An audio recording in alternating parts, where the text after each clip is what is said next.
Hey guys, welcome back to our channel. In this video, I'll be showing you how you can send money on Revolut.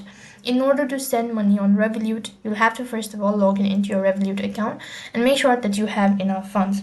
So then to begin with, first thing first, go ahead and log in into your account, and right on this page, you can either find an option as withdraw or send. If you don't see an option as send, then you can tap on the withdraw button and it's going to direct you to the other interface where you'll be asked to select whether you want to send it to a bank account, friends or family, whatsoever. Select it accordingly and proceed on to the next page where you have to enter in the amount and from which account you're actually making the transaction. You can also add a note or a description whatsoever and click the next button to proceed on with the further steps. It's going to ask you to select whether you're transferring from a linked bank account or not, so go ahead and select the one, and as soon as you've done that, you'll be notified that you have successfully transferred or sent money from Revolut. So that's basically how you can transfer or send money from Revolut. That is all for this video. I hope the video was helpful. Make sure to like, share and subscribe to our channel.